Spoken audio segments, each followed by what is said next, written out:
Akbar, ladies and gentlemen. It's a real honor and pleasure to be here with you tonight. This is my first time out of Cairo, out of Egypt, after the revolution. And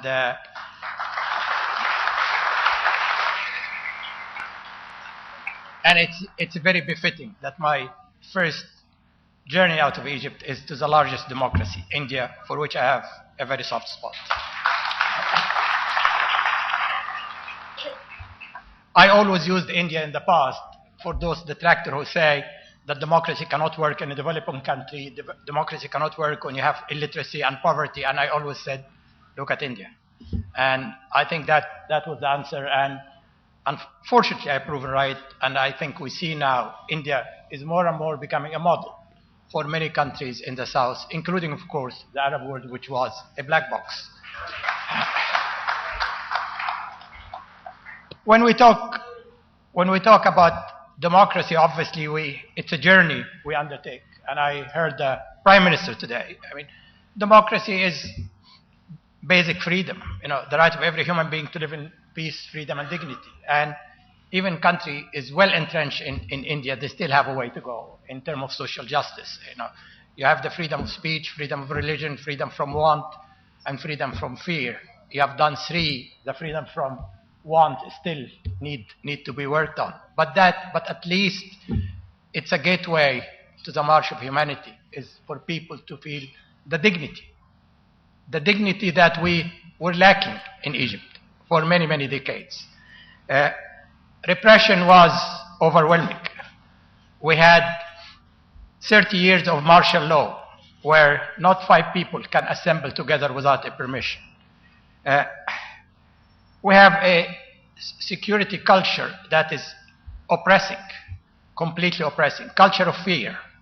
And at the end, people lost hope that anything can be done against a regime that is totally bunkered in torture, detention, everything against due process. And with the more the regime failed to deliver in terms of democracy, of course, in terms of economic performance, in terms of human development, the more they continue to be more oppressive, the more they continue to be more police state. We still have, of course, Egypt, if you look at any human indicator, is still at rock bottom. We have 40% who lives under $2. We have 28% who are illiterate, and the numbers goes on and on. And we had around 5-6% rate of growth, but that ended with the rich getting richer and the poor getting poorer.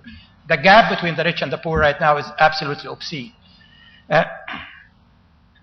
However, the regime sold itself to the West and to the rest of the world with 3 fictions. That if the Mubarak regime were to go, Egypt will turn into a total chaos. Second fiction, that if Mubarak were to go, Egypt will immediately turn into a religious state, and not a modern civil state, but a religious state.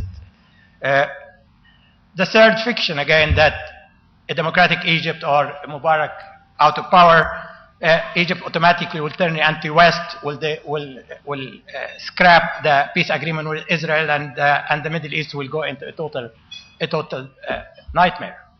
These were obviously fictions, and unfortunately were bought by the West. A few weeks ago, actually a couple of weeks before the revolution, I wrote an op-ed at the Washington Post, and I said, those who think that stability is based on repression are misguided and short-sighted, and it is pseudo stability. Stability comes only with people who are empowered and people who are the ultimate authority.